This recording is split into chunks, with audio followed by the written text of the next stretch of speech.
하나님 말씀 야고보서 4장 1절부터 12절까지 야고보서 4장 1절부터 12절까지 말씀입니다. 한 절씩 읽고 마지막 절은 함께 읽겠습니다. 너희 중에 싸움이 어디로부터 다툼이 어디로부터 나느냐? 너희 지체 중에서 싸우는 정욕으로부터 나는 것이 아니냐? 너희는 욕심을 내어도 얻지 못하며 살인하며 시기하여도 능히 취하지 못하므로 다투고 싸우는도다. 너희가 얻지 못함은 구하지 아니하기 때문이요 구하여도 받지 못함은 정욕으로 쓰려고 잘못 구하기 때문이라. 가늠한 여인들아, 세상과 벗된 것이 하나님과 원수됨을 알지 못하느냐? 그런즉 누구든지 세상과 벗이 되고자 하는 자는 스스로 하나님과 원수되는 것이니라. 너희는 하나님이 우리 속에 거하게 하신 성령이 시기하기까지 사모한다 하신 말씀을 헛된 줄로 생각하느냐? 그러나 더욱 큰 은혜를 주시나니 그러므로 일렀으되 하나님이 교만한 자를 물리치시고 겸손한 자에게 은혜를 주신다 하셨느니라. 그런즉 너희는 하나님께 복종할지어다. 마귀를 대적하라. 그리하면 너희를 피하리라. 하나님을 가까이 하라. 그리하면 너희를 가까이 하시리라. 죄인들아, 손을 깨끗이 하라. 두 마음을 품은 자들아, 마음을 성결하게 하라. 슬퍼하며 애통하며 울지어다. 너희 웃음은 애통으로, 너희 즐거움은 근심으로 바꿀지어다. 주 앞에서 낮추라.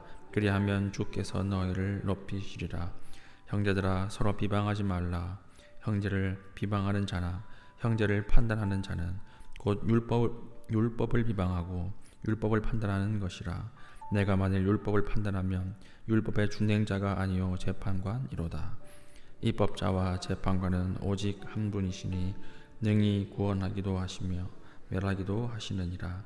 너는 누구이기에 이웃을 판단하느냐? 아멘.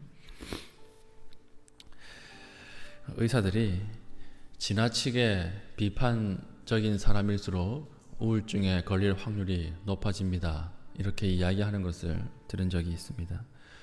남을 비방하는 것이 극에 달하면 결국에는 자기 자신도 못 견디는구나 이렇게 생각했던 적이 있습니다. 우리가 손가락 하나로 남을 지적할 때에 나머지 손가락 3개는 자기를 가르친다라고 하는 것을 잊으면 안 된다는 것입니다. 오늘 우리 마지막 읽었던 구절도 이 이야기를 하고 있습니다. 11절 보십시오. 형제들아, 서로 비방하지 말라. 형제를 비방하는 자나 형제를 판단하는 자는 곧 율법을 비방하고 율법을 판단하는 것이라.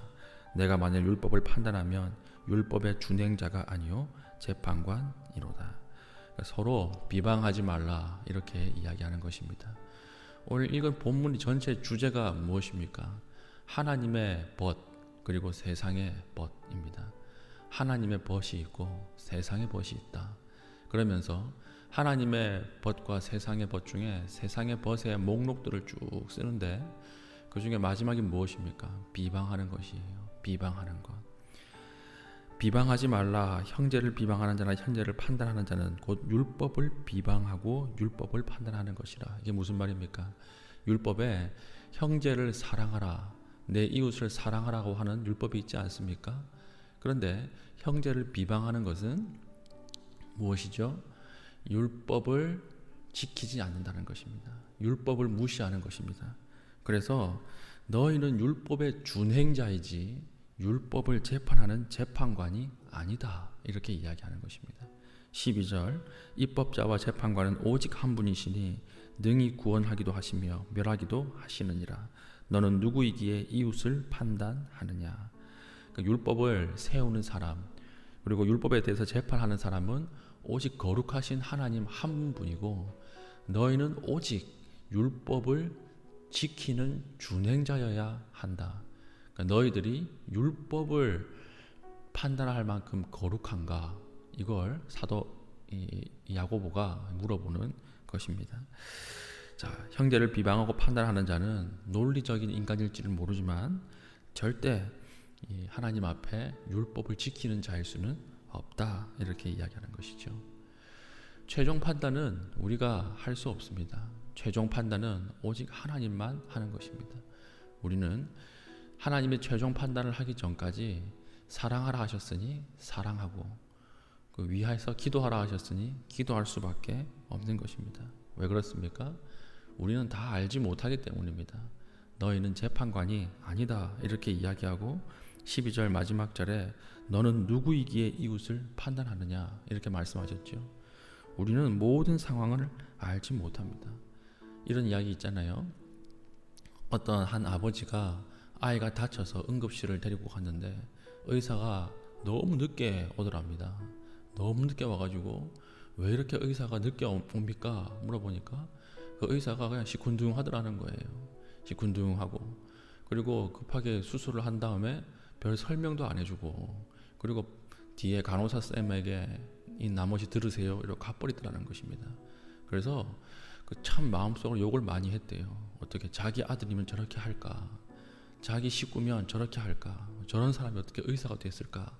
막 화를 내는데 이제 그 뒤에 안 사실이 있죠. 자기 그 의사의 아들이 죽어가지고 장례 기간이었다는 거예요. 장례 기간인데 지금 응급 상황 수술 콜을 받고 달려온 것이 그것을 알고 함부로 판단하면 안 되겠구나. 함부로 비방하면 절대로 안 되겠구나. 이렇게 말했던 이야기를 들은 적이 있습니다. 우리는 다 알지 못해요. 모든 상황들을 다 컨트롤할 수 없고 모든 상황들을 하나님처럼 다 알 수 없습니다. 그래서 우리는 오직 어떻게 할 수 있을 뿐이죠. 사랑하고 기도할 수밖에 없는 것입니다. 우리가 하나님이 판단하지 말라 하셨으니 판단하지 마시고 그리고 율법에서 사랑하라 하셨으니 사랑해야 하는 것이죠. 우리 마음속에 왜 저래? 저 사람 왜 저래? 이렇게 이야기하는 것보다 이유가 있겠지 이렇게 생각하는 것이 훨씬 더 하나님 말씀에 순종하는 삶이라고 하는 것입니다. 이유가 있겠지 이렇게 생각하면 용서가 돼요. 이유가 있겠지 이렇게 생각하면 그 비방이 사라지고 기도할 수 있다는 것입니다. 우리가 성도들에게는 비방거리가 없죠. 오직 기도 제목이 있을 뿐입니다. 한 사람이 어떤 진짜 악한 일을 하는 것이 아니면 그 사람이 다 약해서 하는 짓이에요. 이 사람이 모르기 때문에 하는 짓이고 약하기 때문에 하는 짓이라는 것입니다. 그러니까 오늘 말씀해 보니까 세상과 벗은 세상을 따라가고 하나님과의 벗은 하나님을 따라가는 것이잖아요. 그러니까 우리는 하나님을 따라가려고 하면 어떻게 하면 됩니까? 하나님의 말씀에 순종하면 되는 것이고 하나님의 율법에 순종하면 되는 것입니다. 그래서 오늘 기도하는 가운데 작정하십시오. 용서하기로 작정하시고 판단하지 않기로 작정하시고 비방하지 않기로 작정하시고 그리고 작정하시고 기도하고 우리가 그 하나님의 마음을 달라고 기도하면 하나님 우리가 이해하는 마음이 생길 것입니다. 오늘 하루 살아가는 가운데 비방하고 사랑하고 비방해서 사랑하는 것으로 바뀌는 바라고 용납하고 용서하는 것으로 무게중심이 옮겨지는 그런 주의 신실한 백성 되시기를 축원합니다. 기도하겠습니다. 오늘 기도할 때에 하나님 비방하는 마음이 사라지게 하시고 용서하게 하여 주시고 용납하는 마음을 주시옵소서. 그리고 우리 교회의 여름 사역을 위해서 우리 다 같이 기도하고 자유롭게 돌아가겠습니다.